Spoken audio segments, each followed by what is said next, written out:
आंगन की मिट्टी अभी भी रात की ठंडक थामे हुई थी और उस पर पड़ती हल्की रोशनी किसी रुकी हुई सांस की तरह फैली थी। जैसे दीवारों से लिपटी बेलों ने हवा को भी धीरे चलने का इशारा दे दिया हो। बेलों के पत्ते हिलते तो उनकी छाया फर्श पर ऐसे सरकती जैसे समय खुद अपने कदम पीछे खींच रहा हो।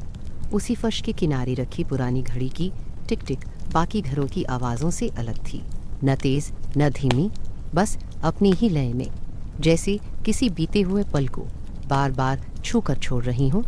उसकी सुइयाँ आगे बढ़ती, रुकती, फिर थोड़ा पीछे छूट जाती हैं और इस छोटे से अंतर में पूरा आंगन एक अजीब ठहराव ओढ़ लेता। यह ठहराव इतना स्वाभाविक था कि किसी को उसका होना खटकता नहीं था। मानो यह आंगन हमेशा से ऐसा ही रहा हो, मानो समय यहाँ आकर अपने जूते उतार देता हो। घर के भीतर से कभी किसी के कदमों की आहट आती, कभी बर्तन खिसकने की हल्की आवाज़, पर ये सब भी जैसे घड़ी की चाल का सम्मान करते हुए धीमे पड़ जाते। कोई जल्दी में दरवाज़ा नहीं खोलता, कोई तेज़ आवाज़ में पुकारता नहीं। आंगन में खड़े होकर यदि कोई पल भर को रुक जाता तो भीतर कुछ बदलने लगता, जैसे सीने के भीतर की धड़कनें भी घड़ी की सुइयों के साथ पीछे चलने लगती हूँ। यहाँ खड़े रहना किसी पुराने स्मरण में उतरने जैसा था, जहाँ बीते दिन अभी पूरी तरह विदा नहीं हुए थे और आने वाले दिन जल्द आने की जिद नहीं करते थे। घड़ी की टिक टिक सुनते हुए लगता था कि यह आवाज़ समय को नहीं गिन रही, बल्कि उसे थाम रही है, हर बीते क्षण को अपनी पकड़ में ले रही है। आंगन की दीवारों ने बहुत कुछ देखा था, हंसी, चुप्पी, थकान और बिना कहे रह जाने वाले भाव। उन दीवारों पर चढ़ी बेलें किसी सजावट की तरह नहीं थीं, बल्कि उन यादों की तरह थीं जो बिना बुलाए भी साथ रहती हैं। जब हवा उन्हें छूती तो वे हिलती और उनके साथ दीवारें भी मानो हल्का सा सांस लेती। उसी सांस के बीच घड़ी की आवाज़ फैल जाती और आंगन का हर कोना उसे सुन लेता। यह आवाज़ किसी को बुलाती नहीं थी, पर जो भी पास से गुजरता उसके कदम अपने आप धीमे हो जाते। किसी ने कभी बैठकर यह सोचने की कोशिश नहीं की कि घड़ी पीछे क्यों चलती है, क्योंकि यह सवाल पूछने की ज़रूरत ही नहीं पड़ती थी। वह पीछे चलती थी, बस यही काफ़ी था। घर के लोग अपने अपने कामों में लगे रहते, कोई आंगन पार करके भीतर जाता, कोई बाहर निकलता और हर बार घड़ी की सुइयाँ उन्हें बिना कुछ कहे छू लेती। यह छूना हल्का था, पर असर गहरा। भीतर काम करते हुए भी मन कहीं न कहीं उसी आंगन में अटका रहता, जहाँ समय ने अपनी चाल बदल ली थी। कोई चूल्हे के पास खड़ा होता तो आग की लपटें भी जैसी शांत होकर जलती, कोई कपड़े तह करता तो हाथों की गति धीमी पड़ जाती। यह सब किसी नियम के कारण नहीं, बल्कि उस घड़ी के कारण था, जो बिना हुक्म दिए पूरे घर को अपनी लय में बांध रही थी।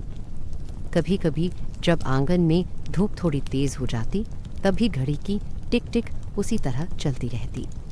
धूप फर्श पर फैल जाती, छायाएं सिकुड़ती और फिर लंबी हो जाती, पर घड़ी का अपना रास्ता था। वह न धूप से तेज होती, न छाया से धीमी। उसकी चाल में एक स्थिरता थी, जैसे उसने तय कर लिया हो कि उसे समय से नहीं, बल्कि इस घर से तालमेल रखना है। उस तालमेल में घर के लोग अपने थके हुए क्षण रख देते, अपने अधूरे विचार छोड़ देते और बिना जाने ही हल्के हो जाते। आंगन में खड़े होकर कभी किसी ने दीवार के सहारे हाथ टिकाया तो ठंडी दीवार ने जैसे हथेली की गर्मी अपने भीतर समा ली। उसी पल घड़ी की आवाज़ कानों तक पहुंची और भीतर कुछ पिघल गया। बीते दिनों की हल्की सी छाया मन में उतरी, किसी पुराने दिन की याद, किसी धीमी दोपहर का एहसास। पर यह याद बोझ नहीं बनी। वह आई, ठहरी और फिर घड़ी की टिक टिक के साथ धीरे से बैठ गई। यहाँ यादें भी जल्दी नहीं करती थीं, वे भी इस घर की तरह रुककर चलना जानती थी। कभी कभी आंगन में अकेलापन उतर आता, पर वह अकेलापन खाली नहीं होता। उसमें घड़ी की आवाज़ भरी होती, दीवारों की खामोशी होती और बेलों की हल्की सरसराहट होती। यह सब मिलकर ऐसा लगता जैसे घर खुद अपनी कहानी सुन रहा हो, बिना शब्दों के, बिना किसी शुरुआत या अंत के। घड़ी उस कहानी का हिस्सा थी, शायद सबसे शांत हिस्सा, जो हर पल को जोड़कर रखता था। उसकी पीछे चलती सुइयाँ यह जताती थी कि यहाँ बीत जाना पूरी तरह बीतना नहीं है, कुछ न कुछ हमेशा ठहरा रहता है। घर के लोग जब भी आंगन से गुजरते उनके चेहरों पर कोई खास भाव नहीं होता, पर भीतर कुछ बदल चुका होता। वे इसे नाम नहीं देते, न समझने की कोशिश करते, क्योंकि यह बदलाव किसी सवाल का जवाब नहीं था। यह बस एक अनुभूति थी जो घड़ी की चाल के साथ आती और बिना शोर किए मन में बैठ जाती। किसी को यह नहीं लगता था कि समय कम पड़ रहा है, ना यह कि कुछ छूट रहा है। यहाँ समय बस था जैसे आंगन की मिट्टी, जैसे दीवारों पर चढ़ी बैलें। घड़ी की टिक टिक सुनते हुए आंगन में खड़ा रहना ऐसा था जैसे किसी गहरे पानी के किनारे खड़े हों, जहाँ लहरें तेज नहीं, बस हल्की हल्की उठती हों। मन उन लहरों के साथ हिलता, पर डूबता नहीं। यह अनुभव हर बार नया लगता, फिर भी जाना पहचाना। शायद इसी कारण घर के लोग इस घड़ी को कभी अलग नज़र से नहीं देखते थे। वह घर का हिस्सा थी, उतनी ही सामान्य जितनी दीवारें, उतनी ही ज़रूरी जितनी हवा। धीरे धीरे यह ठहराव घर की आदत बन गया। लोग इसे महसूस करते पर चर्चा नहीं करते, जैसे किसी पुराने गीत की धुन जो हमेशा आसपास रहती है, पर कोई उसे गुनगुनाने की कोशिश नहीं करता। घड़ी की आवाज़ उसी धुन की तरह थी जो पूरे घर में फैलकर सबको एक ही गति में बांध देती थी। इस गति में कोई जल्दबाजी नहीं थी, कोई खिंचाव नहीं था। सब कुछ अपने आप बहता था, जैसे आंगन में फैलती रोशनी, जैसे दीवारों पर सरकती छाया। और इसी बहाव में, इसी शांत चाल में आंगन हर दिन अपने भीतर एक और दिन समेट लेता। घड़ी पीछे चलती रहती, समय अपने रास्ते पर चलता रहता, और घर इन दोनों के बीच एक ऐसी जगह बना रहता जहाँ कुछ भी पूरी तरह आगे या पीछे नहीं जाता, बस ठहर कर बहता रहता है। घड़ी की सुइयाँ आगे बढ़ती तो ऐसा लगता जैसे वे किसी अनदेखी सतह पर फिसल रही हों, बिना किसी हड़बड़ी के, बिना यह जानने की कोशिश किए कि बाहर की दुनिया किस चाल से चल रही है। आंगन के उस कोने में खड़ी घड़ी के सामने से गुजरते समय उसकी चाल साफ दिखाई देती थी, पर उसे देखकर मन में कोई बेचैनी नहीं उठती थी। सुइयों का यह धीमा पड़ना घर के भीतर फैलकर हर चीज़ को अपने साथ बहा ले जाता था। सुबह की रोशनी खिड़कियों से भीतर आती, पर उसके साथ किसी तरह की जल्दी नहीं होती। उजाला जैसे दरवाजे पर खड़ा होकर पहले इजाज़त मांगता, फिर धीरे धीरे भीतर उतरता। कोई जागता, कोई बैठता, कोई काम में लग जाता, पर किसी को यह नहीं लगता कि समय हाथ से फिसल रहा है। यहाँ समय मानो खुद ही रुक कर साथ चल रहा था। रसोई से उठती आवाज़ें भी इस धीमी चाल के आगे झुक जाती थीं। चूल्हे पर रखे बर्तन धीरे धीरे गर्म होते, पानी उबलने से पहले लंबा इंतज़ार करता, और सब्ज़ी की खुशबू हवा में फैलने के लिए समय लेती। कोई खड़े होकर उधर उधर देखता, पर उसके चेहरे पर बेचैनी नहीं झलकती। भोजन तैयार होने में जितना वक्त लगता वही सही लगता। बीच बीच में हाथ रुक जाते, खिड़की से बाहर झांक लिया जाता, आंगन की बेलों को हिलते देखा जाता, और फिर काम अपने आप आगे बढ़ जाता। ऐसा लगता जैसे घड़ी की चाल ने हर हाथ को यह सिखा दिया हो कि जल्दी करने से कुछ नहीं बदलता, बल्कि रुक रुक कर आगे बढ़ने से सब कुछ अपने आप सध जाता है। घर के भीतर बातें भी इसी लय में बहती थीं। कोई एक बात शुरू करता, दूसरा उसे बीच में नहीं काटता। शब्द धीरे धीरे निकलते, बीच बीच में खामोशी उतर आती, और वह खामोशी किसी खाली जगह की तरह नहीं, बल्कि भरे हुए पल की तरह लगती। उस खामोशी में बाहर की हल्की आवाज़ें खुल जाती, कहीं से आती हवा की सरसराहट, कहीं दूर से आती किसी अनजानी आहट, और इन सब के बीच घड़ी की टिक टिक जो सबको एक साथ बांधे रखती। पर थकान नहीं होती। कोई यह नहीं सोचता कि अब उठना चाहिए या कुछ और करना चाहिए। समय यहाँ किसी आदेश की तरह नहीं, बल्कि साथी की तरह मौजूद रहता। सुबह का समय इस घर में कुछ देर से आता था, पर उसका आना पूरा होता था। रोशनी धीरे फैलती, छायाएं अपनी जगह बदलती, और हर चीज़ को छूकर आगे बढ़ती। किसी को यह महसूस नहीं होता कि देर हो रही है, क्योंकि देर का मतलब यहाँ कुछ और था। यह वे देर थी जिसमें आंखें पूरी तरह खुल पाती थीं, मन अपने भीतर उतर पाता था, और शरीर बिना झटके के दिन को अपनाता था। शाम भी इसी तरह उतरती, बिना जल्दबाजी के, बिना अचानक अंधेरा किए। दिन और शाम के बीच का फर्क यहाँ धुंधला था, मानो घड़ी ने दोनों के बीच की दूरी को भी धीरे धीरे कम कर दिया हो। घर के लोग जब अपने कामों में लगे रहते, तब भी घड़ी की धीमी चाल कहीं न कहीं उनके साथ रहती। कोई बाहर जाने के लिए तैयार होता तो उसके कदम तेज नहीं पड़ते। कपड़े पहनते समय हाथों में एक सहजता रहती, जैसे हर चीज़ अपने आप सही जगह पर बैठ रही हो। बाहर की दुनिया में कदम रखते ही गति बदल जाती, पर भीतर से निकलते समय मन पर इस घर की चाल की एक परत चढ़ चुकी होती। लौट कर आने पर वही परत फिर से गहरी हो जाती और घड़ी की टिक टिक उसे जगह दे देती। यह आना जाना किसी टूटन की तरह नहीं लगता था, बल्कि एक सांस लेने और छोड़ने की तरह स्वाभाविक था। कभी कभी कोई अकेला आंगन में खड़ा होकर घड़ी की सुइयों को देखता रहता। वे आगे बढ़ती, फिर थोड़ा पीछे छूट जाती और इस छोटे से फर्क में एक लंबा पल बन जाता। उस पल में सोचें बिना बुलाए आ जाती, पर वे भी शोर नहीं करती। कोई बीता हुआ दृश्य मन में उभरता, कोई अधूरा ख्याल, कोई भूली हुई आवाज़, और फिर वह सब उसी घड़ी की चाल के साथ शांत हो जाता। यहाँ सोचे भी तेज़ नहीं होती थी। वे आती, बैठती और फिर अपने आप जगह छोड़ देती। इस प्रक्रिया में मन हल्का होता जाता, पर किसी ने कभी इसे शब्दों में नहीं बांधा। धीमी चाल का असर घर की चीज़ों पर भी दिखाई देता था।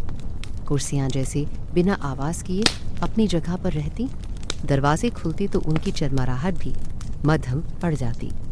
दीवारों पर टंगी चीज़ें समय के साथ धूल तो पकड़ती, पर उन्हें उतारकर साफ करने की जल्दी किसी को नहीं होती।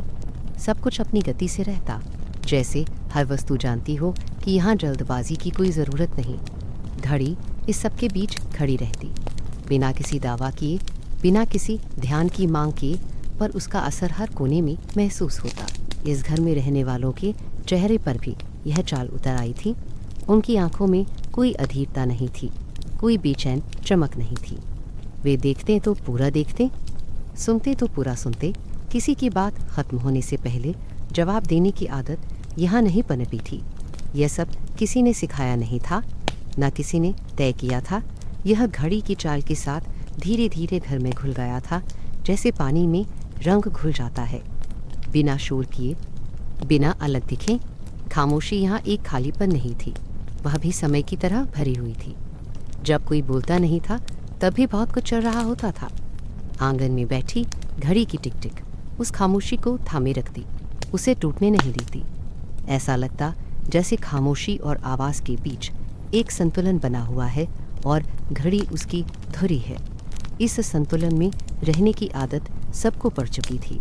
कोई इसे बदलने की कोशिश नहीं करता, क्योंकि इसमें कुछ भी कमी नहीं लगती। धीमी चाल ने इस घर को किसी नियम में नहीं बांधा था, बल्कि उसे एक प्रवाह दिया था। यहाँ काम पूरे होते थे, पर उनके पीछे भागा नहीं जाता था। यहाँ बातें होती थीं, पर उन्हें खींचा नहीं जाता था। यहाँ खामोशी भी थी, पर उसे डर की तरह नहीं देखा जाता था। यह सब उस घड़ी की वजह से था, जो समय से पीछे चलते हुए भी इस घर को आगे बढ़ने का एक अलग तरीका दे रही थी। उसकी सुइयाँ भले बराबरी न कर पाती हों, पर उन्होंने घर को वह सिखा दिया था जो बराबरी से ज़्यादा गहरा था। और इसी तरह दिन दर दिन घड़ी की धीमी चाल, घड़ी की धीमी चाल घड़ी के भीतर बहती रही। सुबह देर से आती, शामें ठहर कर उतरती, और बीच का समय बिना किसी दबाव के फैलता रहता। किसी ने इसे अजीब नहीं माना, किसी ने सवाल नहीं उठाया। यह सब एक सुकून भरी आदत बन चुका था, इतनी स्वाभाविक कि उसके बिना घर की कल्पना अधूरी लगने लगी थी। घड़ी की सुइयाँ चलती रहीं, पीछे छूटती रहीं, और इस छोटे से फर्क में घर ने अपनी पूरी दुनिया बसा ली। घड़ी के पास रखी लकड़ी की पुरानी चौकी पर बैठते ही आंगन की हवा कुछ और ही तरह से छूने लगती थी, जैसे उस जगह पर रुककर सांस लेने से भीतर की परतें अपने आप खुलने लगती हों।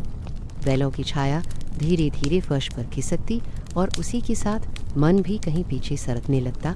बिना किसी इरादे के, बिना किसी कोशिश के घड़ी की टिक टिक पास से सुनाई देती, पर वह आवाज़ ध्यान खींचने के लिए नहीं होती, बल्कि एक हल्की सी डोर की तरह होती, जो भीतर कहीं गहरे बंधी यादों को धीरे से खींच लाती।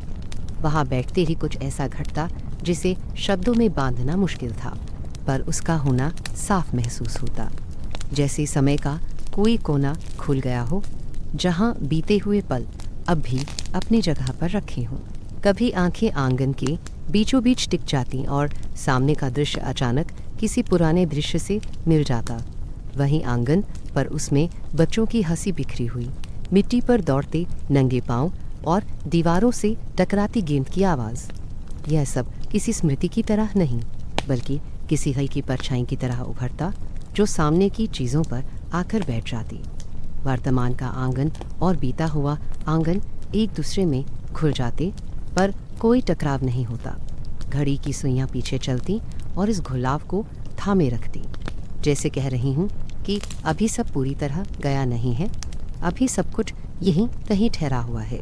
कभी किसी त्योहार की तस्वीर अपने आप मन में उतर आती, आंगन में सजी हल्की सजावट, ज़मीन पर बिछी साफ चादर और घर के भीतर से आती पकवानों की खुशबू। ये यादें किसी तेज रंग की तरह नहीं होती, बल्कि हल्के धुले हुए रंगों की तरह होती, जो आँखों को चुभती नहीं थीं। उनमें कोई शोर नहीं था, कोई जल्दबाजी नहीं थी, बस एक ठहरा हुआ आनंद था, जो घड़ी की टिक टिक के साथ धीरे धीरे फैलता। ऐसा लगता कि यह घड़ी उन पलों को पूरी तरह जाने नहीं दे रही, बल्कि उन्हें अपने भीतर संभाल कर रखे हुए है। घर के बड़े लोग जब यहाँ आकर बैठते तो वे इसे किसी खास बात से नहीं जोड़ते, वे बस कुछ देर चुपचाप बैठे रहते। आंखें कहीं टिक जाती और हाथ अपने आप घुटनों पर टिक जाते। बाहर से देखने पर लगता कि वे यूं ही बैठे हैं, पर भीतर कुछ हल्का हो रहा होता। कभी किसी पुराने चेहरे की झलक आती, कभी किसी भूली हुई आवाज़ की गूंज।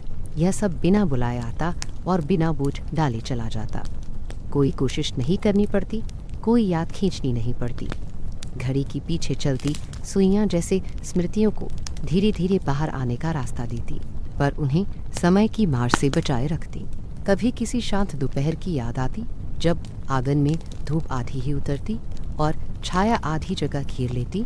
उस समय की निस्तब्धता आज की निस्तब्धता से मिलती जुलती होती, बस उसमें एक अतिरिक्त परत जुड़ी होती। उस परत में बिना कहे रह गए वाक्य, बिना पूरे हुए खेल और अधूरी मुस्कानें रहती, पर ये अधूरेपन की तरह नहीं लगती। वे जैसे पूरी होकर भी अधूरी रह गई हों और उसी अधूरेपन में उनकी कोमलता बसी हो। घड़ी की चाल इस कोमलता को बनाए रखती, उसे कठोर नहीं होने देती। कभी कभी ऐसा भी होता कि किसी याद के साथ हल्की सी कसक उठती, पर वह कसक गहरी नहीं जाती। वह घड़ी की टिक टिक के साथ ही ढीली पड़ जाती, जैसे उसे पता हो कि यहाँ रुककर उसे और फैलने की ज़रूरत नहीं। यह जगह यादों को उभारती ज़रूर थी, पर उन्हें बोझ नहीं बनने देती थी। यहाँ बैठकर कोई अपने भीतर झांकता, पर डरता नहीं, क्योंकि जो भी दिखता वह मुलायम परछाई की तरह होता, नुकीली सच्चाई की तरह नहीं। आंगन की दीवारों पर टिकी बेली भी इन स्मृतियों का हिस्सा लगती। उनकी शाखाएं मानो पुराने दिनों की तरह ही फैलती, बस थोड़ा और शांत होकर। जब हवा चलती तो पत्तों की सरसराहट किसी दूर की हंसी से मिलती जुलती लगती। यह सब मिलकर एक ऐसा वातावरण रचता जिसमें यादें वर्तमान से अलग नहीं होती, वे उसी में घुली रहती, जैसे पानी में चीनी घुल जाती है। घड़ी इस घुलाव को संतुलन देती, न तो यादों को पूरी तरह हावी होने देती, ना ही उन्हें दूर धकेलती। कभी कोई बच्चा आंगन में आता और चौकी के पास रुक जाता। उसे घड़ी में कुछ खास नज़र नहीं आता, पर वह भी कुछ देर वहीं बैठ जाता। उसकी आंखें बेलों को देखती, फर्श की दरारों को गिनती और घड़ी की आवाज़ सुनती। शायद उसके भीतर भी कुछ जमा हो रहा होता, कोई ऐसा अनुभव जो अभी स्मृति नहीं बना, पर भविष्य में बन सकता था। इस तरह घड़ी सिर्फ बीते हुए समय को नहीं, बल्कि आने वाले समय को भी अपने पीछे चलने वाली चाल में समेट रही थी। घर के बड़े लोग इसे संयोग मानते, पर उनके भीतर कहीं यह एहसास भी रहता कि इस जगह पर बैठने से मन हल्का हो जाता है। वे इसे कहने की ज़रूरत नहीं पड़ती। यह हल्कापन किसी बड़ी राहत की तरह नहीं, बल्कि किसी लंबे बोझ के धीरे धीरे उतरने की तरह होता, जैसे कंधों पर रखा कोई भारी कपड़ा अपने आप खिसक गया हो। घड़ी की टिक टिक इस उतरने की प्रक्रिया को धीमा रखती ताकि वह झटका ना दे। कभी किसी पुराने दिन की छोटी सी बात याद आ जाती, जैसे आंगन में गिरा एक खिलौना या दीवार के पास रखी टूटी कुर्सी। ये यादें बड़ी नहीं थीं, पर उनका उभरना अजीब सुकून देता था। लगता कि जीवन की असली परतें इन्हीं छोटे पलों में छिपी हैं, जिन्हें अक्सर जल्दी में छोड़ दिया जाता है। यहाँ इस घड़ी के पास वे छोटे पल फिर से अपनी जगह पा लेते। वे चमकते नहीं, बस मौजूद रहते। घड़ी के पीछे चलती सुइयां इन सब के बीच एक स्थिर संकेत की तरह थीं। वे यह नहीं जताती थीं कि समय वापस आ रहा है, बल्कि यह फर्क सूक्ष्म था पर गहरा। इसी फर्क में यादें अपनी नरमी बनाए रखती थी। वे ना तो वर्तमान पर हावी होती थीं, ना ही अतीत में कैद रहती थीं। वे बस साथ चलती थी, परछाई की तरह जो धूप में दिखाई देती है और छाया में भी बनी रहती है। आंगन में बैठते हुए कभी ऐसा लगता कि यहाँ समय की परतें एक दूसरे पर रखी हुई हैं। ऊपर की परत वर्तमान की है, नीचे की परतें बीते दिनों की। घड़ी की चाल इन परतों को हिलने नहीं देती, बस उन्हें एक साथ टिकाए रखती है। इस टिकाव में एक अजीब शांति है जो कहीं और नहीं मिलती। यही कारण है कि यहाँ बैठकर कोई जल्दी उठना नहीं चाहता, कोई जल्दबाजी में कुछ और करने की सोच नहीं पाता। धीरे धीरे यह जगह स्मृतियों का ठिकाना बन गई, पर ऐसा ठिकाना जहाँ कोई भारी संदूक नहीं रखा था। यहाँ यादें खुली हवा में थीं, बैलों की छाया में, घड़ी की आवाज़ के साथ। वे जब चाहती आती, जब चाहती चली जाती। कोई उन्हें बांधकर नहीं रखता, कोई उन्हें भगाता नहीं। इस सहजता में ही उनका सुकून छिपा था। और इसी तरह दिन बीतते गए। घड़ी की सुइयां पीछे चलती रहीं, आंगन अपनी छाया बदलता रहा और स्मृतियां मुलायम परछाई की तरह आती जाती रहीं। कोई उन्हें थामने की कोशिश नहीं करता, फिर भी वे साथ रहती। इस साथ रहने में कोई शोर नहीं था, कोई दावा नहीं था, बस एक शांत बहाव था जो इस घर के भीतर, इस आंगन के कोने में घड़ी की टिक टिक के साथ लगातार चलता रहा। रसोई के कोने में रखे मिट्टी के चूल्हे से उठती हल्की गर्माहट पूरे घर में फैल रही थी, और उसी के साथ बर्तन में उबलती चाय की सतह पर छोटी छोटी लहरें बन रही थीं, पर उनमें किसी तरह की उतावली नहीं थी। पानी धीरे धीरे उबल रहा था, पत्तियां अपना रंग छोड़ने में समय ले रही थीं, और हवा में घुलती खुशबू बिना जल्दी किए कमरे के बाहर तक पहुंच रही थी। हाथ अपने आप काम कर रहे थे, पर उनकी गति किसी बाहरी दबाव से नहीं, बल्कि भीतर की लय से तय हो रही थी। घड़ी की टिक टिक दूर आंगन से सुनाई देती, और उसी के साथ सांसें भी किसी अदृश्य ताल में चलने लगती। कोई गहरी सांस लेता, कोई हल्की छोड़ता, पर सब कुछ एक दूसरे से जुड़ा हुआ लगता, जैसे पूरा घर एक ही छाती से सांस ले रहा हो। खिड़कियों के पास हल्की सी हवा आकर रुक जाती और फिर बिना किसी संकेत के भीतर घुस जाती। शाम के समय यह हवा अपने साथ बाहर की गंध लेकर आती, पर घर के भीतर आते ही उसकी चाल बदल जाती। पर्दे हल्के से हिलते, खिड़कियां मानो अपने आप खुल जाती, और भीतर की स्थिरता में हवा भी घुल मिल जाती। कोई खिड़की खोलने या बंद करने की जल्दी नहीं करता, क्योंकि यहाँ कुछ भी अचानक नहीं होता। हर चीज़ धीरे धीरे घटती है, जैसे पहले से तय लय में। घड़ी की चाल इस लय की धुरी थी, जिसके चारों ओर पूरा घर घूम रहा था। आंगन से भीतर आते हुए कदमों की आवाज़ भी अलग लगती। बाहर से आने वाला व्यक्ति कुछ पल के लिए रुकता, जैसे शरीर को भीतर की गति के साथ ढाल रहा हो। उसके बाद ही कदम आगे बढ़ते। यह ठहराव किसी नियम के कारण नहीं, बल्कि एक स्वाभाविक प्रतिक्रिया की तरह था।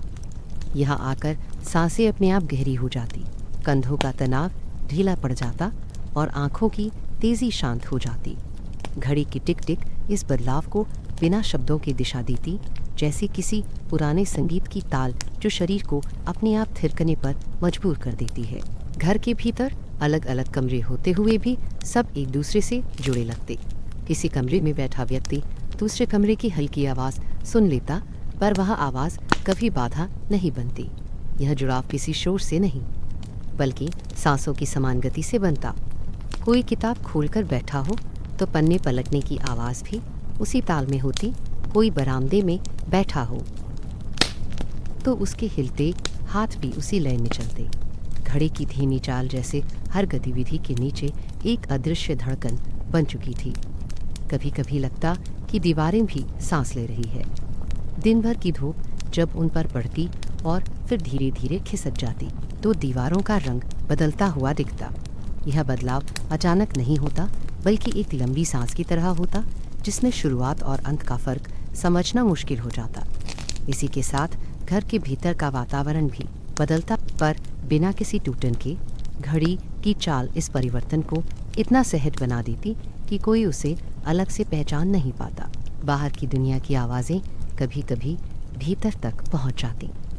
किसी दूर की हलचल की गूंज, किसी गुजरते वाहन की आवाज़ या किसी अनजानी पुकार की ध्वनि, पर ये सब यहाँ आकर धीमी पड़ जाती, जैसे उन्हें भी इस घर की गति का सम्मान करना पड़ता हो। भीतर की स्थिरता उन्हें अपने भीतर समा लेती और वे शोर बनने से पहले ही मुलायम हो जाती। यह अंतर साफ महसूस होता था, पर उसे शब्दों में बांधने की ज़रूरत नहीं पड़ती। सब जानते थे कि बाहर और भीतर के बीच एक ऐसी सीमा है जिसे घड़ी की चाल ने रचा है। किसी को समय की कमी का एहसास नहीं होता। काम पूरे होते, पर उन्हें पूरा करने की जल्दी नहीं होती। अगर कोई काम अधूरा रह जाए तो भी मन में खटास नहीं आती। यह भरोसा रहता कि सब कुछ अपने समय पर हो जाएगा। इस भरोसे का स्रोत कहीं दिखाई नहीं देता, पर उसकी मौजूदगी हर जगह होती। घड़ी के पीछे चलती सुइयां इस भरोसे को मजबूत करती, जैसे कह रही हों कि आगे बढ़ने के लिए हमेशा दौड़ना ज़रूरी नहीं। घर के लोग कभी बैठकर इस तालमेल पर चर्चा नहीं करते, वे बस उसे जीते हैं। कोई बरामदे में बैठा चाय पी रहा हो तो उसकी चुस्कियों के बीच लंबा अंतर होता। वह अंतर खाली नहीं होता, उसमें हवा, आवाज़ और भीतर का सुकून भरा होता। कोई आंगन में टहल रहा हो तो उसके कदम भी तेज नहीं पड़ते। हर मोड़ पर वह कुछ पल रुकता, जैसे रास्ता नहीं बल्कि मन दिशा तय कर रहा हो। घड़ी की चाल इस मन को लगातार दिशा देती रहती। कभी कभी ऐसा लगता कि इस घर में समय भी मेहमान की तरह आता है, पर यहाँ का नियम अपनाता है। वह तेज नहीं चलता, ना ही किसी को धक्का देता है। वह भी सांसों की लय में ढल जाता है। इस लय में सुबह और शाम के बीच की दूरी घट जाती है, पर दिन छोटे नहीं लगते। हर पल पूरा लगता है, भरा हुआ लगता है। घड़ी इस पूर्णता को बनाए रखने में लगी रहती है, बिना किसी दिखावे के।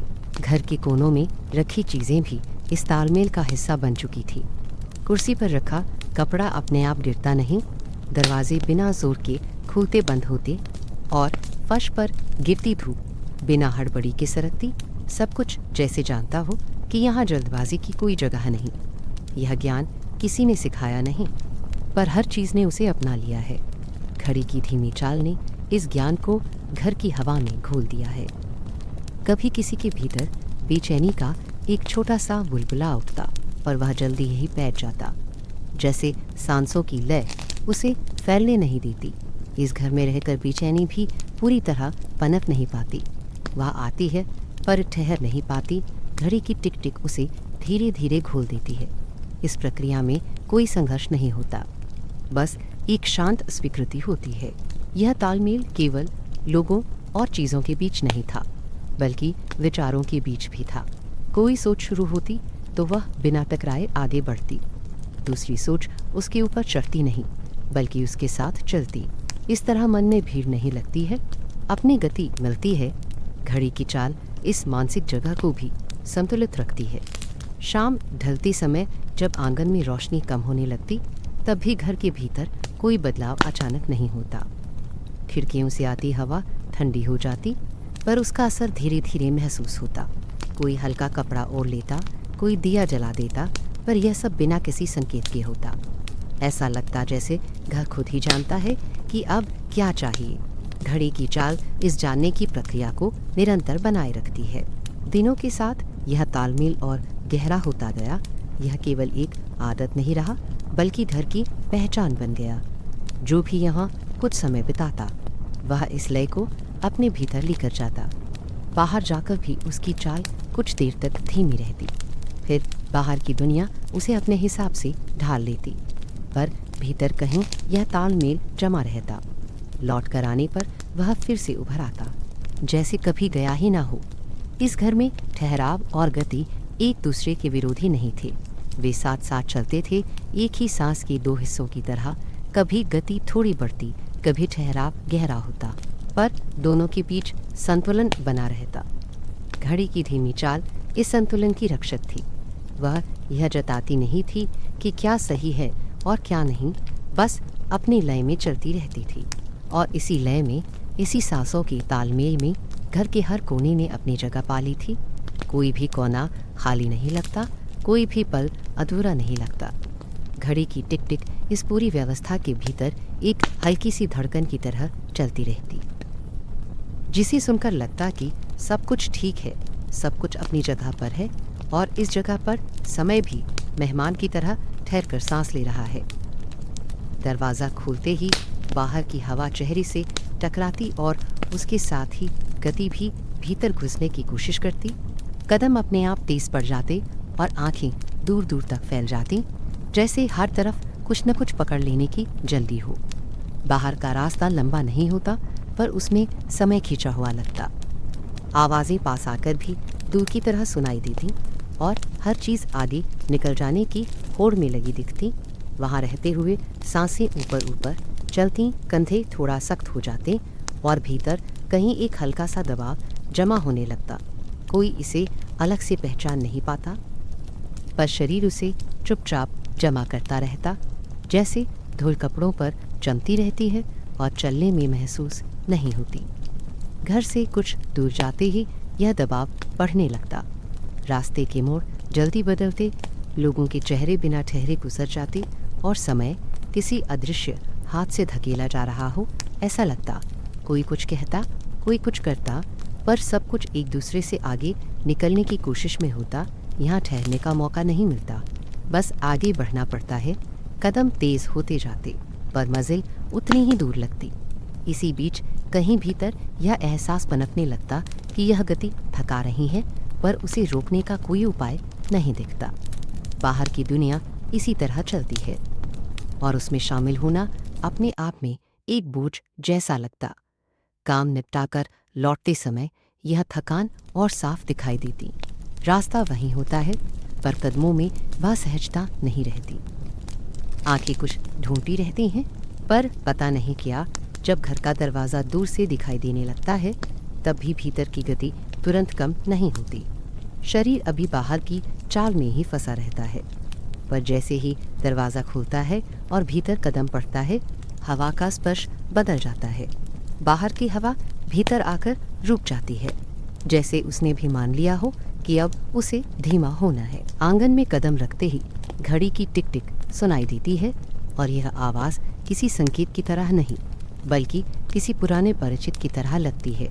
यह आवाज़ सुनते ही भीतर कुछ ढीला पड़ जाता है, सांसें गहरी होने लगती हैं, कंधों का भार अपने आप नीचे उतर आता है और आंखों की तेज़ी कम हो जाती है।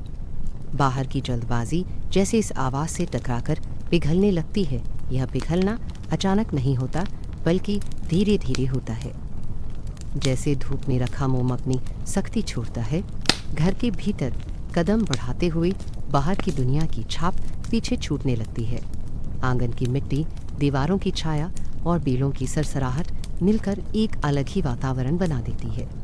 यहाँ समय किसी दौड़ की तरह नहीं, बल्कि बहाव की तरह महसूस होता है। कोई जल्दी नहीं, कोई दबाव नहीं। घड़ी की सुइयाँ पीछे चलती रहती हैं और यह पीछे चलना किसी कमी की तरह नहीं लगता। यह मानो एक इशारा है कि यहाँ आकर समय को भी अपने कदम संभालने पड़ते हैं। कभी कभी बाहर से लौटकर कोई सीधे आंगन में बैठ जाता है। उसके हाथ अपने आप घुटनों पर टिक जाते हैं और आंखें बिना किसी लक्ष्य के सामने देखती रहती हैं। कुछ देर तक बाहर की आवाज़ें भीतर गूंजती रहती हैं, पर घड़ी की टिक टिक उन्हें धीरे धीरे ढक लेती है। यह ढकना शोर को दबाने जैसा नहीं, बल्कि उसे अपने भीतर समा लेने जैसा होता है। बाहर की गति यहाँ आकर अपना असर खो देती है, जैसे नदी का तेज बहाव किसी शांत तालाब में घुसकर धीमा हो जाता है। इस अंतर को सब महसूस करते हैं, पर कोई उसे शब्दों में नहीं बांधता। बाहर और भीतर के बीच का फर्क यहाँ स्पष्ट है। बाहर समय आदेश देता है, भीतर समय सुनता है। बाहर हर पल किसी और पल से टकराता है, भीतर हर पल अपने आप में पूरा लगता है। इस फर्क को महसूस करने के बाद बाहर की दुनिया और भी तेज लगने लगती है, पर वह तेजी अब डराती नहीं। यह पता चल जाता है कि उसके लिए एक जगह है जहां लौटकर उसे उतारा जा सकता है। घर के भीतर घूमते हुए बाहर की थकान धीरे धीरे गल जाती है। रसोई में रखे बर्तन, कमरे में फैली रोशनी और आंगन की खुली जगह मिलकर इस गलने की प्रक्रिया को आसान बना देते हैं। कोई कुछ करने बैठता है, पर वह करना भी बिना जल्दबाजी के होता है। बाहर की दुनिया में जो काम बोझ लगते हैं, यहाँ वही काम हल्के लगते हैं।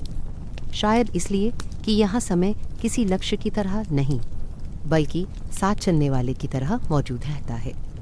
घड़ी इस पूरे अनुभव के बीच एक सीमा रेखा की तरह खड़ी रहती है। बाहर से भीतर आते ही यह रेखा पार हो जाती है और भीतर का संसार अलग नियमों पर चलने लगता है।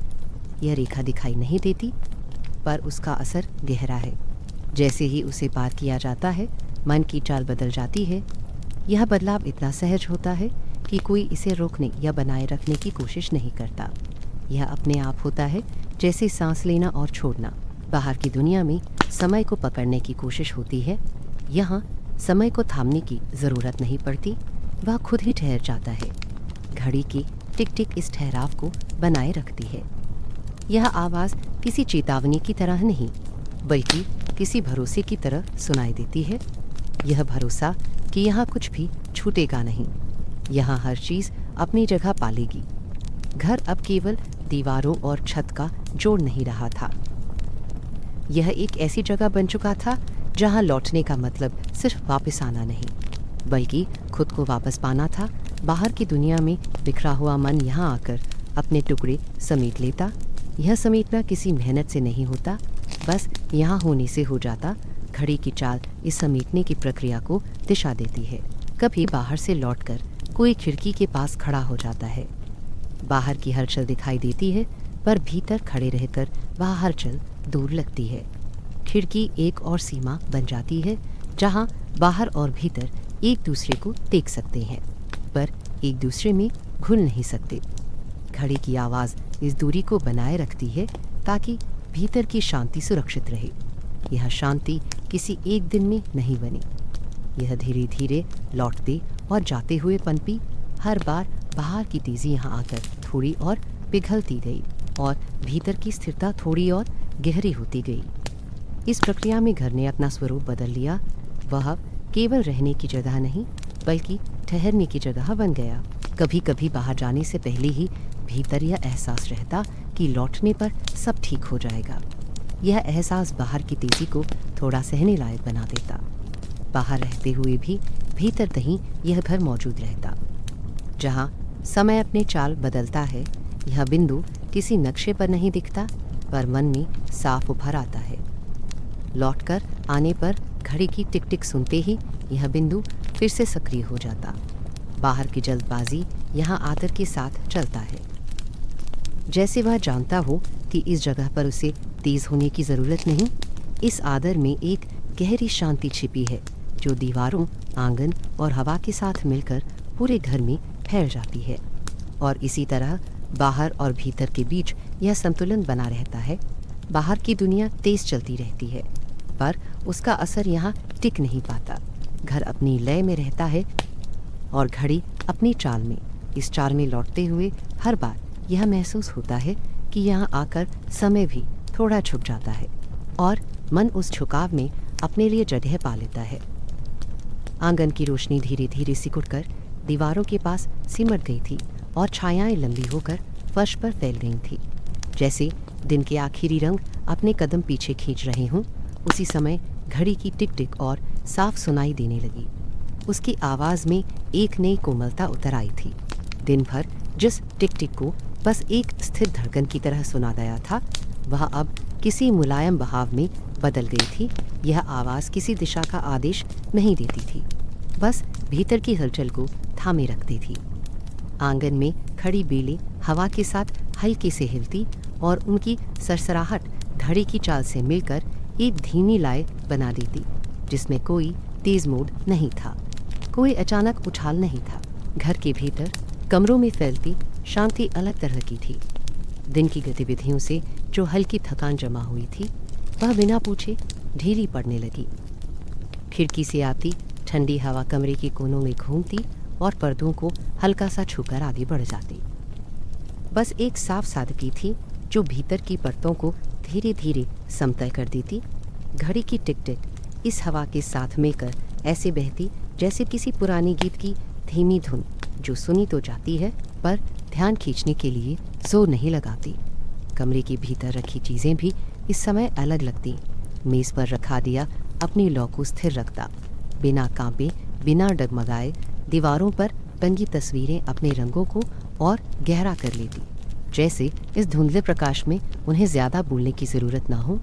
घड़ी की आवाज़ इन सब के बीच एक अदृश्य धागे की तरह काम करती, जो हर वस्तु को एक ही लय में बांध देती। यह लय इतनी सहज थी कि कोई इसे सुनने के लिए कान नहीं लगाता, फिर भी वह हर किसी के भीतर उतर जाती।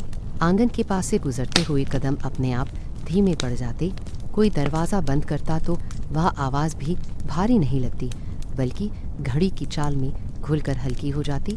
बाहर से आती दूर की आवाज़ें यहाँ आकर पिघल जाती, जैसे उन्हें भी इस घर की गति स्वीकार करनी पड़ती हो। भीतर की शांति उन्हें दबाती नहीं, बस अपने भीतर समा लेती। इस समाने में एक गहरा भरोसा था कि यहाँ कोई चीज़ टकराएगी नहीं, सब कुछ अपनी जगह पालेगा। घड़ी की टिक टिक अब किसी गिनती की तरह नहीं लगती थी, यह किसी लोरी की तरह थी जो विचारों को धीरे धीरे किनारे सरकाती जाती। मन में जो बातें दिन भर इकट्ठी हुई थीं, वे इस आवाज़ के साथ ढीली पड़ने लगती। कोई विचार उठता, कुछ पर टिकता और फिर अपने आप बैठ जाता। इस प्रक्रिया में कोई संघर्ष नहीं होता, कोई ज़बरदस्ती नहीं होती। घड़ी की चाल जैसे कह रही हो कि यहाँ किसी को जल्दी नहीं है, यहाँ हर चीज़ को उतरने का समय मिलेगा। घर के लोग अपने अपने कमरों में सिमट जाते, पर यह सिमटना किसी अलगाव की तरह नहीं लगता। हर कमरे में वही टिक टिक सुनाई देती, वही हवा का हल्का स्पर्श महसूस होता। यह साझा अनुभव था जो दीवारों के पार भी बना रहता। किसी के भीतर किसी बात की चिंता उठती तो वह टिक टिक के साथ ही ढीली पड़ जाती। यहाँ समय कभी धक्का नहीं देता, कभी आगे खींचने की कोशिश नहीं करता, वह बस साथ चलता है और यह साथ चलना ही सबसे बड़ा सहारा बन जाता है। कभी कभी कोई खिड़की के पास खड़ा होकर बाहर की ओर देखता।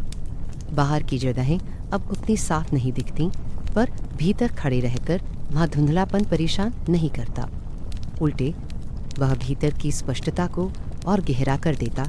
खिड़की के पास खड़े रहकर घड़ी की आवाज़ सुनना ऐसा होता जैसे किसी शांत पहरेदार की मौजूदगी है महसूस करना, जो बिना दिखे सब कुछ देख रहा हो। यह पहरा किसी डर से नहीं बल्कि भरोसे से भरा होता। आंगन में रखी घड़ी इस समय अलग ही भाव लिए खड़ी रहती।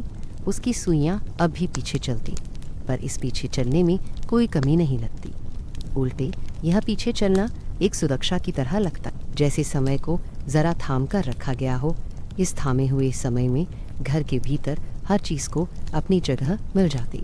कोई आवाज़ तेज़ नहीं होती, कोई विचार उछलता नहीं, सब कुछ अपनी गति से बैठता जाता। ठंडी हवा जब भीतर आती तो वह केवल शरीर को नहीं छूती, बल्कि मन के कोनों तक पहुंच जाती। वहाँ जमा हल्की गर्मी को वह अपने साथ बाहर ले जाती और बदले में एक साफ ठंडक छोड़ जाती। यह ठंडक चुभती नहीं बल्कि फैलती है। घड़ी की टिक टिक इस फैलाव को दिशा देती ताकि वह कहीं अटक न जाए। इस दिशा में एक निरंतरता थी जो हर पल को अगले पल से जोड़ती जाती। कभी कभी कोई करवट बदलता और उस हल्की सी हलचल में भी घड़ी की आवाज़ अपना संतुलन नहीं खोती। यह आवाज़ किसी बदलाव से घबराती नहीं, वह हर गति को अपने भीतर समा लेती है, फिर उसे धीमा कर देती है, जिसे महसूस किया जाता है पर नाम नहीं दिया जाता। घर के कोनों में अंधेरा गाढ़ा होता जाता, पर यह गाढ़ापन भारी नहीं लगता। इसमें एक मुलायम घनत्व होता है जो आंखों को आराम देता है। इस घनत्व के बीच घड़ी की आवाज़ और साफ हो जाती है, जैसे वह इस समय के लिए ही बनी हो। उसकी टिक टिक अब किसी यंत्र की आवाज़ नहीं लगती, बल्कि किसी जीवित उपस्थिति की तरह महसूस होती, जो सबको अपनी लय में थामे हुए है। दीवारों के सहारे रखी चीज़ें अपनी छायाओं के साथ मिलकर एक स्थिर दृश्य बना लेती। यह दृश्य किसी चित्र की तरह नहीं, बल्कि किसी बहते दृश्य की तरह होता, जिसमें हर चीज़ धीरे धीरे अपनी जगह बदलती है। घड़ी इस बदलने को इतना मुलायम बना देती कि कोई बदलाव खटकता नहीं। हर क्षण पिछले क्षण से जुड़ा रहता, बिना टूटे, बिना झटके। इस समय घर के भीतर एक गहरी खामोशी होती, पर वह खामोशी खाली नहीं होती। उसमें घड़ी की आवाज़, हवा की सरसराहट और भीतर की सांसों की लय भरी होती। यह सब मिलकर एक ऐसा आवरण बना देते जिसमें मन अपने आप ढीला पड़ जाता। कोई कोशिश नहीं करनी पड़ती, कोई उपाय नहीं ढूंढना पड़ता, बस यहाँ होना ही काफ़ी होता। घड़ी मानो इस पूरे समय की रखवाली कर रही हो। वह किसी को जगाने या सुलाने की जिम्मेदारी नहीं लेती, बस ये देखती है कि कोई बाधा ना आए। उसकी टिक टिक रास्ते पर बिछी हुई पत्थरों की तरह होती, जिन पर पैर रखते हुए बहाव सहज बना रहता। इस बहाव में किसी को गिरने का डर नहीं लगता, क्योंकि हर कदम को समय का सहारा मिलता है और इसी सहारे के साथ यह समय आगे बढ़ता रहता। आंगन, कमरे, खिड़कियां और दीवारें सब इस लय में सांस लेते रहते। घड़ी की आवाज़ इस सांस को गिनती नहीं, बस उसे स्थिर रखती है। इस स्थिरता में एक गहरा सुकून छिपा होता है, जो बिना कहे, बिना दिखे पूरे घर में फैल जाता है और हर कोने को अपनी मुलायम पकड़ में ले लेता है। आंगन में धूप की धार फर्श पर सरकती रही और उसके साथ एक छोटा बच्चा भी अपनी परछाई पकड़ने की कोशिश करता रहा। कभी आगे बढ़ता, कभी रुक जाता और हर बार हंसकर फिर से दौड़ पड़ता। उसकी आंखें घड़ी की ओर बार बार उठती, जैसे वह उसे किसी खेल का हिस्सा समझ रहा हो। घड़ी की सुइयां उसके लिए कोई अर्थ नहीं रखती थीं, बस टिक टिक की आवाज़ थी जो उसके कदमों की ताल से मिल जाती थी। वह कभी चौकी पर चढ़ जाता, कभी नीचे उतर आता और घड़ी उसके खेल को बिना टोके देखती रहती। उसी आंगन के किनारे बैठे बड़े लोग इस दृश्य को देखते हुए चुपचाप मुस्कुराते, उनके चेहरे पर कोई साफ भाव नहीं उभरता, पर भीतर कुछ धीरे से हिलता, जैसे किसी पुराने दृश्य की परत खुल गई हो। बड़े लोग घड़ी को अलग नज़र से देखते थे।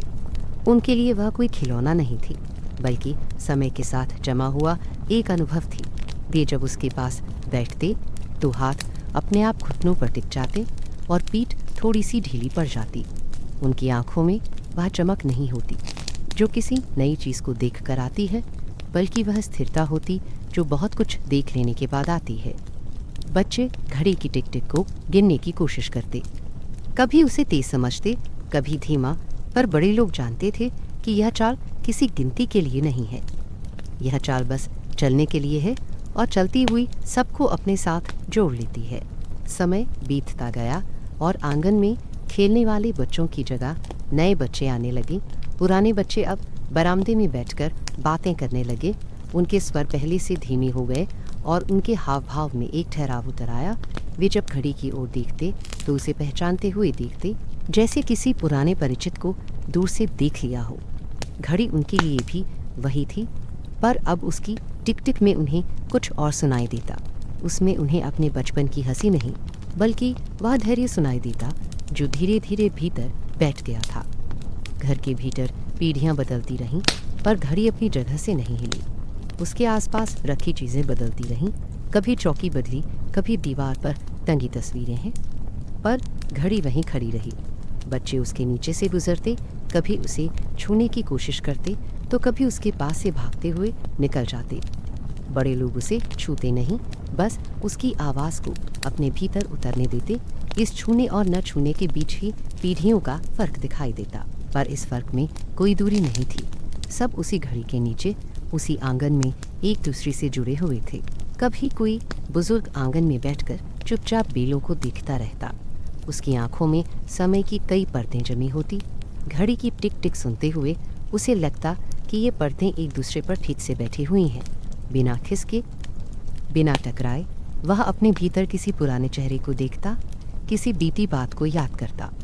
पर वह याद भारी नहीं होती, वह बस वहाँ होती जैसे घड़ी की आवाज़ स्थिर और शांत। उसी समय कोई बच्चा पास आकर बैठ जाता, अपनी किसी छोटी सी बात में उलझा हुआ, और दोनों के बीच कोई संवाद नहीं होता, फिर भी दोनों एक दूसरे के पास होते। यह घर पीढ़ियों के लिए एक ही तरह से काम करता रहा। बच्चों के लिए यह खेलने की जगह थी, जहाँ समय का कोई दबाव नहीं था। बड़े होने पर वही जगह बैठने की हो गई, जहाँ बातें लंबी चलती थीं और खामोशी भी जगह पाती थी। बुजुर्ग होने पर वही जगह ठहरने की हो गई, जहाँ बस होना ही काफ़ी था। घड़ी इन सभी अवस्थाओं में साथ रही। बिना किसी बदलाव के उसकी पीछे चलती सुइयाँ किसी को समझाने की कोशिश नहीं करती थी, पर वे हर किसी को यह महसूस कराती थीं कि यहाँ जल्दबाजी की कोई ज़रूरत नहीं। कभी कभी किसी नए सदस्य के आने पर घर का माहौल थोड़ी देर के लिए बदलता, नई आवाज़ें, नए कदम, नए तरीके, पर कुछ ही समय में वह भी उसी लय में ढल जाता। घड़ी की टिक टिक उसके लिए भी एक संकेत बन जाती, बिना कहे यह बताने के लिए कि यहाँ चीज़ें अलग तरह से चलती हैं। यह अलगपन किसी नियम की तरह नहीं, बल्कि एक आदत की तरह था, जो धीरे धीरे मन में उतर जाती। बच्चे इसे खेल समझते, बड़े इसे अनुभव कहते, पर दोनों ही इसे स्वीकार कर लेते। पीढ़ियों के बीच जो दूरी अक्सर दूसरे घरों में दिखती है, वह यहाँ साफ नज़र नहीं आती। इसका कारण कोई समझौता नहीं, बल्कि वह साझा लाए थी, जिसमें सब चलते थे। बच्चे जब बड़े होते तो वे अपने भीतर वही धैर्य पाते जो उन्होंने बड़ों में देखा था। वे यह नहीं जानते थे कि यह धैर्य कहाँ से आया, पर उन्हें यह घर छोड़ते समय भी साथ चलता महसूस होता। घड़ी की आवाज़ उनके भीतर कहीं बस जाती और बाहर जाके भी उन्हें याद दिलाती कि हर चीज़ को तुरंत पाने की ज़रूरत नहीं। कभी कोई पुरानी बात बच्चों को सुनाई जाती, पर वह किसी उपदेश की तरह नहीं होती। वह बस एक घटना की तरह कही जाती और बच्चे उसे अपनी तरह से समझ लेते। घड़ी उस समय भी टिक टिक करती रहती, मानो उस कहानी को समय के साथ जोड़ रही हो। इस जोड़ में कहानी किसी किताब का हिस्सा नहीं बनती, बल्कि घर की हवा में घुल जाती। बच्चे उसे भूल भी जाते, पर उसका असर उनके व्यवहार में कहीं न कहीं रह जाता। घड़ी किसी नियम की तरह नहीं थी। वह यह नहीं कहती थी कि क्या करना है और क्या नहीं। वह बस मौजूद रहती थी। उसकी मौजूदगी ही काफ़ी थी।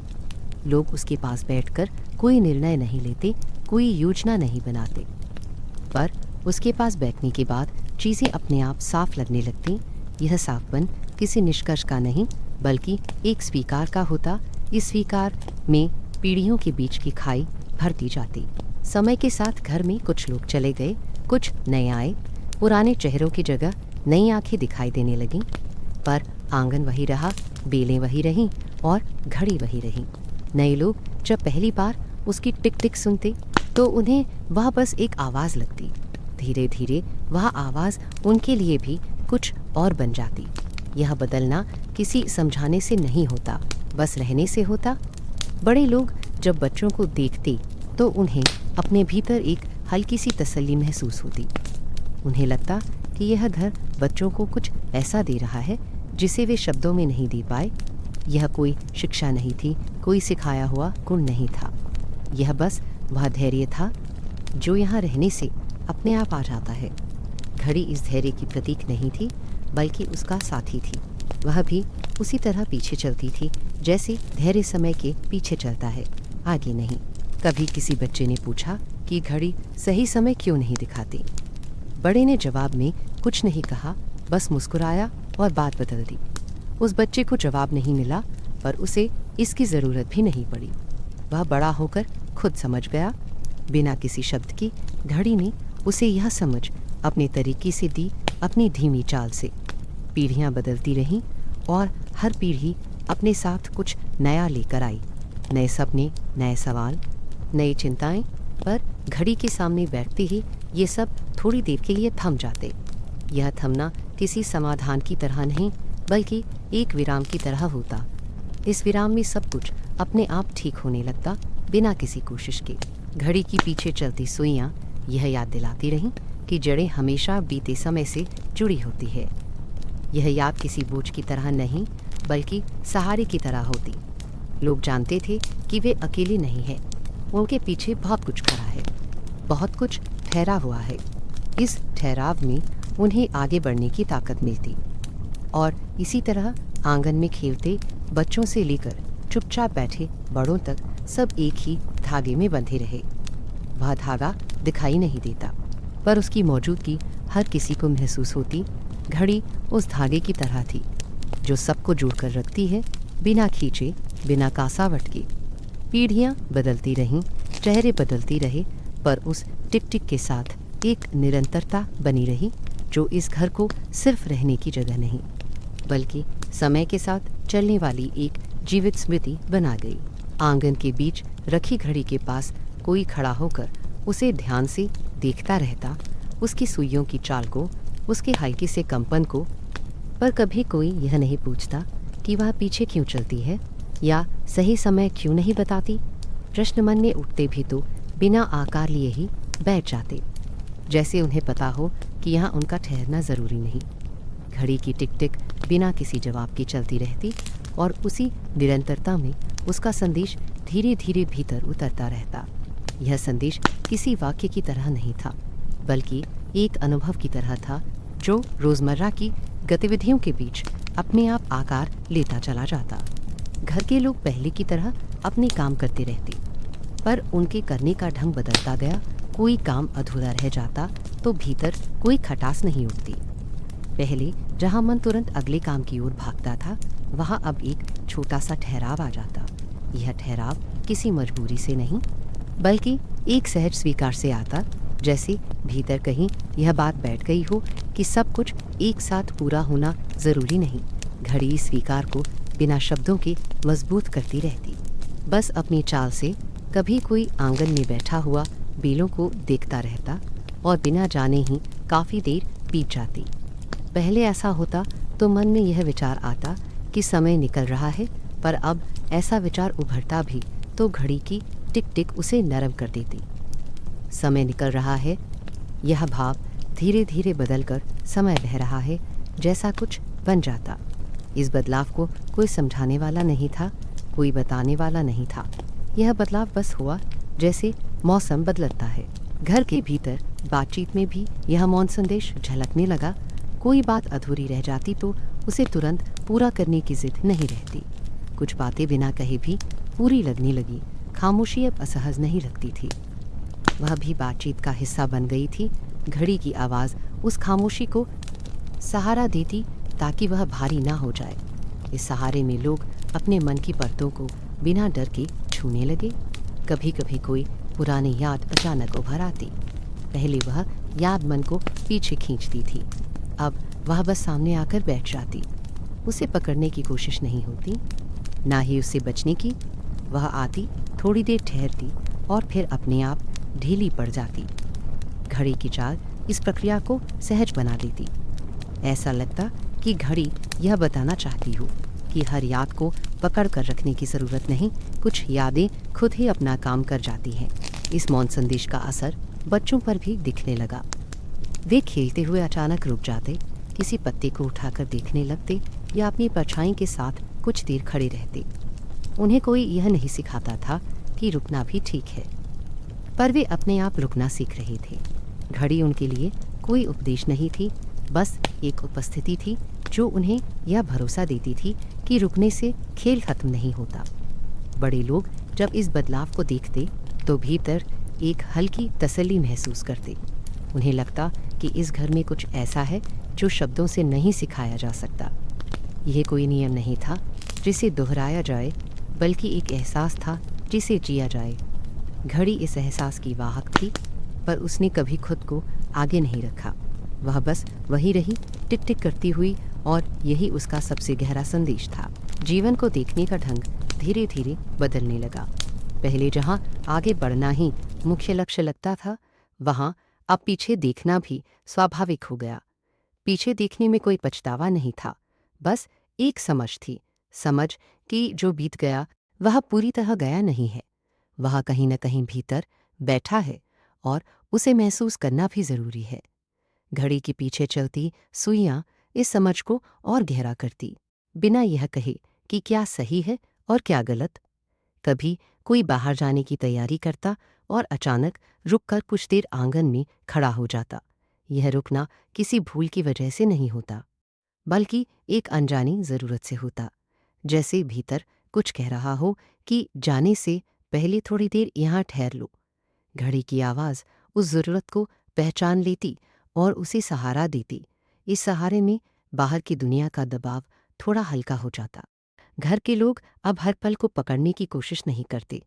कोई अच्छा पल आता तो उसे जकड़ने की जिद नहीं होती। वह पल आता, फैलता और अपने आप बैठ जाता। कोई कठिन पल आता तो उससे भागने की कोशिश नहीं होती, वह भी आता। थोड़ी देर रुकता और फिर ढीला पड़ जाता। इस उतार चढ़ाव में घड़ी की चाल एक स्थिर रेखा की तरह रहती, जो सबको यह याद दिलाती कि हर चीज़ बहाव का हिस्सा है। कभी किसी ने यह नहीं कहा कि इस घड़ी ने हमें क्या सिखाया, फिर भी सबके भीतर कुछ बदल चुका था। यह बदलाव किसी किताब की सीख जैसा नहीं था, बल्कि किसी लंबे साथ जैसा था। जैसे किसी के साथ बहुत समय बिताने पर उसके कुछ गुण अपने आप भीतर उतर आते हैं। घड़ी के साथ रहते हुए लोगों ने ठहरना सीख लिया था, बिना यह जाने कि वे सीख रहे हैं। घर के कोनों में यह मौन संदेश फैल चुका था। रसोई में काम करते हाथ अब ज़्यादा सहज थे। बरामदे में बैठी आंखें अब ज़्यादा स्थिर थीं। आंगन में चलते कदम अब ज़्यादा संतुलित थे। यह सब किसी योजना का नतीजा नहीं था, बस रहने का असर था। घड़ी इस असर का केंद्र थी, पर उसने कभी केंद्र होने का दावा नहीं किया। कभी कभी ऐसा लगता कि घड़ी कुछ कह रही है, पर उसके कहने में कोई शब्द नहीं होते। उसका कहना बस उसकी चाल में होता। वह बताती कि हर चीज़ को समझने के लिए पकड़ना ज़रूरी नहीं, कुछ चीज़ें छूटकर ही समझ में आती हैं। यह बात जब भीतर उतारती तो मन हल्का हो जाता। इस हल्केपन में जीवन का भार कम नहीं होता, पर उसे उठाना आसान हो जाता। समय के साथ इस मौन संदेश ने घर को बदल दिया।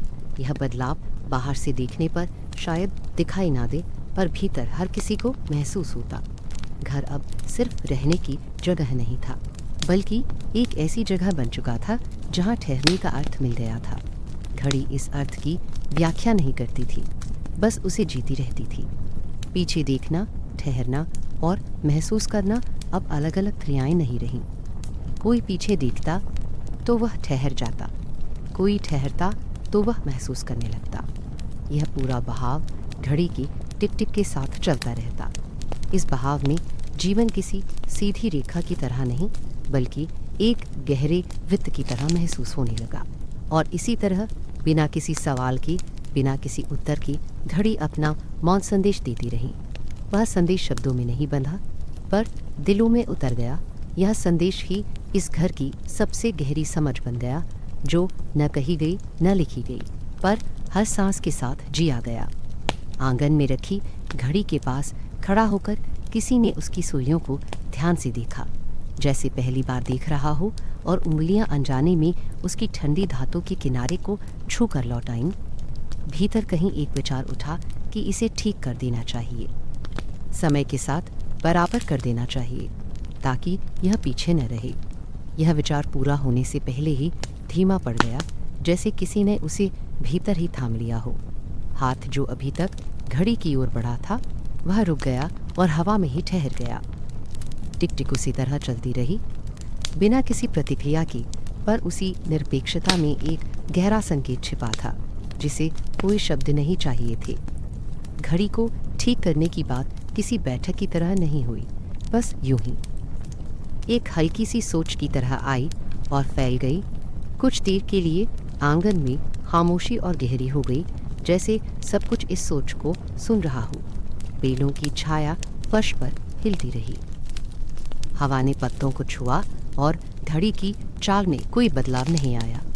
स्थिरता के बीच मन ने धीरे से मना कर दिया, बिना कोई कारण बताए। यह मना करना किसी डर से नहीं था, बल्कि किसी भरोसे से था, जैसे भीतर कहीं यह तय हो चुका हो कि इस घड़ी को बदलने से कुछ टूट जाएगा, जो दिखाई नहीं देता पर महसूस होता है। किसी ने आगे बढ़कर घड़ी को छेड़ा नहीं, किसी ने यह नहीं कहा कि इसे ऐसे ही रहने दो, पर सबने यही किया। इस मौन निर्णय में कोई दबाव नहीं था, कोई बहस नहीं थी। यह निर्णय अपने आप आकार लेता चला गया, जैसे मिट्टी में रखा बीज अपने आप जड़ पकड़ ले। सबको यह महसूस होने लगा कि अगर यह घड़ी समय के साथ बराबरी करने लगेगी तो यहाँ जो सहजता है वह बिखर जाएगी। यह सहजता किसी नियम की वजह से नहीं थी, बल्कि इसी असमानता से उपजी थी, इसी पीछे चलने से। घर के भीतर यह स्वीकार धीरे धीरे फैल गया। पहले जहाँ किसी चीज़ को देखकर उसे बदलने का विचार आता था, वहाँ अब एक ठहराव आ गया। चीज़ों को वैसे ही देखने की आदत बनने लगी। दीवारों की पुरानी दरारें अब सुधारने की मांग नहीं करती थी, वे बस दीवार का हिस्सा लगती थी। फर्श की कुछ खुरदरी जगहें अब पैरों को चुभती नहीं थी, बल्कि चलने का अनुभव बन गई थी। इसी तरह घड़ी का पीछे चलना अब किसी कमी की तरह नहीं लगता था, वह बस थी और उसका होना ही पर्याप्त था। घड़ी की टिक टिक अब और भी परिचित लगने लगी। उसमें कोई सुधार की कमी नहीं, बल्कि एक पहचान बस गई थी। लोग उसे देखते और जानते कि यही इसकी चाल है, यही इसका स्वर है। अगर कभी किसी को समय जानने की ज़रूरत होती तो वह बाहर की घड़ी देख लेता, पर भीतर लौटते ही फिर इसी टिक टिक के साथ खुद को जोड़ लेता।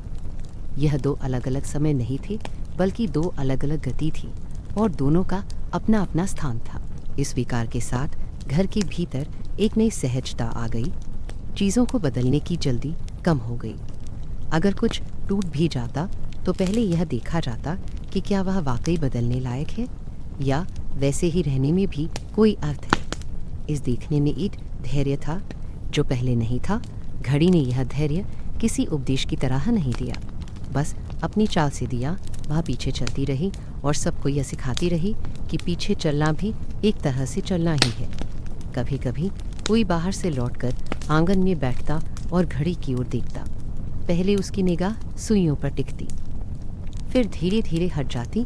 अब उसे यह जानने की ज़रूरत नहीं पड़ती कि घड़ी कितने पीछे है। वह बस उसकी आवाज़ सुनता और उसी के साथ बैठ जाता। यह बैठना किसी इंतज़ार का नहीं होता, बल्कि किसी स्वीकृति का होता। जैसे यह मान लिया गया हो कि यहाँ समय को पकड़ना ज़रूरी नहीं, उसे बस रहने देना काफ़ी है। घड़ी का पीछे चलना अब इस घर की कहानी का हिस्सा बन गया। बाहर से आने वाले लोग जब इसे देखते तो कुछ पल के लिए अचरज में पड़ते। उन्हें यह अजीब लगता, पर घर के लोग मुस्कुरा देते। बिना कुछ कहे यह मुस्कुराहट किसी सफाई की मांग नहीं करती थी। यह बस ये जताती थी कि यहाँ चीज़ें अपने ढंग से हैं, और वही ढंग ठीक है। धीरे धीरे बाहर से आए लोग भी इस ढंग को महसूस करने लगते और अचरज अपने आप बैठ जाता। समय के साथ यह स्पष्ट हो गया कि हर चीज़ को बदलने की ज़रूरत नहीं होती। कुछ चीज़ें अपने अधूरेपन में ही पूरी होती हैं। घड़ी का पीछे चलना भी ऐसा ही था। अगर वह सही समय दिखाने लगे तो शायद उसकी टिक टिक में वह गहराई ना रहे जो अब थी। शायद उसकी आवाज़ भी किसी और आवाज़ में बदल जाए। इस सोच ने किसी को डराया नहीं, बल्कि एक हल्की सी तसल्ली दी कि चीज़ों को उनके स्वभाव के साथ स्वीकार करना भी एक तरह की समझ है। इस स्वीकार में कोई त्याग नहीं था। किसी ने यह महसूस नहीं किया कि उसने कुछ खो दिया है। उल्टे यह महसूस हुआ कि कुछ बचा लिया गया है। वह शांति, वह ठहराव, वह सहजता जो इस घर की पहचान बन चुकी थी, उसे बचा लिया गया है। घड़ी की चाल इस बचाव का केंद्र थी, पर वह केंद्र भी किसी शोर के साथ नहीं, बल्कि मौन के साथ मौजूद था। कभी कभी कोई घड़ी के पास से गुजरते हुए हल्के से उसके ऊपर हाथ फेर देता, जैसे किसी पुराने साथी के कंधे पर हाथ रख दिया हो। यह स्पर्श किसी सुधार की कोशिश नहीं होता, बस एक स्वीकार का संकेत होता। घड़ी उसी तरह टिक टिक करती रहती, बिना प्रतिक्रिया की, पर इस निरपेक्षता में एक गहरी साझेदारी होती, जैसे दोनों एक दूसरे को समझते हों बिना बात किए। घर के भीतर यह भावना और गहरी होती चली गई कि हर चीज़ को अपनी गति से चलने देना चाहिए। कोई पौधा धीरे बढ़ता, कोई दीवार धीरे पुरानी होती, कोई रिश्ता धीरे गहराता। इस धीमेपन में कोई कमी नहीं दिखती। घड़ी का पीछे चलना इस धीमेपन का प्रतीक नहीं, बल्कि उसका साथी बन गया। वह यह नहीं कहती थी कि धीरे चलो, बस खुद धीरे चलती थी। और यही काफ़ी था। एक समय के बाद यह सवाल ही नहीं उठता कि घड़ी को ठीक करना चाहिए या नहीं। वह सवाल कहीं खो गया। अब घड़ी को वैसे ही देखने की आदत बन गई थी, जैसे आंगन की मिट्टी को, जैसे बेलों की छाया को। वह इस घर का हिस्सा थी और उसका पीछे चलना भी उसी तरह स्वाभाविक था जैसे हवा का बहना या छाया का खिसकना। इस स्वीकार ने घर के लोगों को भी एक दूसरे के प्रति थोड़ा और नरम बना दिया। वे जानते थे कि हर किसी की अपनी चाल होती है, कोई तेज चलता है, कोई धीमा। इस अंतर को ठीक करने की ज़रूरत नहीं होती, इसे समझ लेना काफ़ी होता है। घड़ी इस समझ की गवाही देती रहती, बिना किसी आवाज़ के, बस अपनी टिक टिक के साथ। जब भी घर में किसी बदलाव की बात आती तो पहले यह देखा जाता कि क्या वह बदलाव वाकई ज़रूरी है।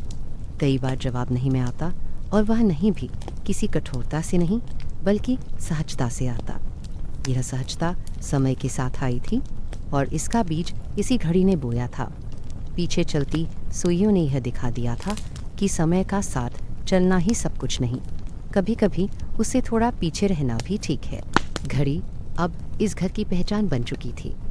लोग इसके बारे में बताते, पर किसी विशेष गर्व के साथ नहीं, बल्कि एक साधारण तथ्य की तरह। जैसे कोई कह दे कि हमारे आंगन में बेलें हैं, वैसे ही कोई कह देता कि यहाँ एक घड़ी है जो पीछे चलती है। इस साधारणता में ही उसकी खासियत छिपी थी। और इसी तरह बिना किसी औपचारिक निर्णय के, बिना किसी घोषणा के घड़ी को वैसे ही रहने दिया गया। उसका पीछे चलना अब एक कमी नहीं बल्कि एक स्वीकृत सत्य था। इस सत्य ने घर को बांध कर रखा, उसे बदलने की होड़ से बचाया और उसे वही रहने दिया जो वह बन चुका था।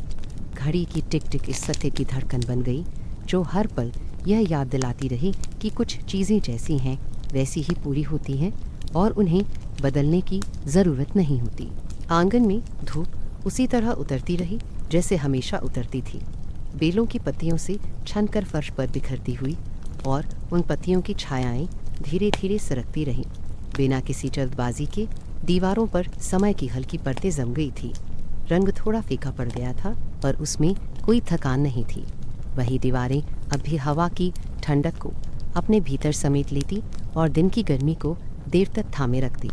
बीच में रखी घड़ी की टिक टिक पहले जैसी ही सुनाई देती थी, न ज़्यादा तेज़ न ज़्यादा धीमी। उसकी सुइयाँ अब भी पीछे चलती थी, पर किसी को यह याद रखने की ज़रूरत नहीं पड़ती थी। यह पीछे चलना अब ध्यान में नहीं आता, जैसे किसी पुराने मित्र की आदतें ध्यान में नहीं आती, बस उसकी मौजूदगी महसूस होती है। समय ने यहाँ आकर अपने स्वरूप को बदल लिया था। बाहर की दुनिया में जो समय दौड़ता हुआ लगता, यहाँ वह फैल कर बहता था। दिन आते जाते रहे, मौसम बदले, चेहरे बदले, पर आंगन का भाव नहीं बदला। सुबह की रोशनी अब भी देर से फैलती और शाम का अंधेरा अब भी बिना शोर के उतरता। बेलों ने कुछ नई शाखाएं निकाल ली थीं, कुछ पुरानी सूख गई थीं, पर उनका हिलना वैसा ही था। घड़ी की आवाज़ इन सब परिवर्तनों के बीच एक स्थिर धागे की तरह बनी रही, जो हर नए पल को पुराने पलों से जोड़ती चली गई। घर के भीतर रहने वाले लोग भी बदलते रहे। किसी ने यहाँ आकर बचपन बिताया, किसी ने यहीं आकर अपने बालों में सफ़ेदी देखी। कोई गया, कोई आया, पर आंगन सबको उसी तरह स्वीकार करता रहा। जो भी यहाँ कुछ देर बैठता, उसके भीतर की गति अपने आप ढीली पड़ जाती। यह ढीलापन किसी थकान का परिणाम नहीं था, बल्कि एक सहज समर्पण था। जैसे शरीर जानता हो कि यहाँ उसे भागने की ज़रूरत नहीं। घड़ी की टिक टिक इस समर्पण को सहारा देती, बिना कुछ मांगे। कभी कोई आंगन के बीच खड़ा होकर चारों ओर देखता और उसे लगता कि यहाँ कुछ भी अधूरा नहीं है। दीवारों की दरारें भी पूरी लगती, क्योंकि वे बीते वर्षों की कहानी अपने भीतर रखे हुए थी। फर्श की असमानता भी खटकती नहीं थी, क्योंकि उस पर चले अनगिनत कदमों की स्मृति बसी थी। घड़ी का पीछे चलना भी अब किसी कमी की तरह नहीं लगता था। वह इस घर की चाल का हिस्सा बन चुका था, जैसे सांस लेने और छोड़ने के बीच का छोटा सा अंतर। समय यहाँ कभी भागा नहीं, उसने ना किसी को धकेला हो, ना किसी को खींचा। वह बस चलता रहा अपने ढंग से, कभी तेज होने की कोशिश नहीं की, कभी ठहरने का दिखावा नहीं किया। उसकी चाल घड़ी की चाल से मिलती जुलती थी, थोड़ी पीछे, थोड़ी धीमी, पर स्थिर। इस स्थिरता में लोगों ने अपने जीवन के उतार चढ़ाव रख दिए। खुशी आई, चली गई, उदासी आई, बैठी, फिर ढीली पड़ गई। कुछ भी टिकने के लिए जोर नहीं लगाता था। आंगन में बैठकर कोई पुरानी बात याद करता तो वह याद किसी बोझ की तरह नहीं आती। वह बस सामने आकर बैठ जाती, जैसे कोई पुराना परिचित घड़ी की टिक टिक उसे थामे रखती, ताकि वह अचानक भारी न हो जाए। इस तरह यादें भी यहाँ उसी शांति का हिस्सा बन गई थीं। वे ना तो भुलाई जाती थी, ना ही पकड़ी जाती थीं। वे बस रहने दी जाती थीं।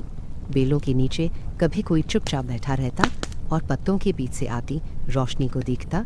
यह देखना किसी उद्देश्य से नहीं होता। इसमें कोई गिनती नहीं होती कि कितना समय बीत गया।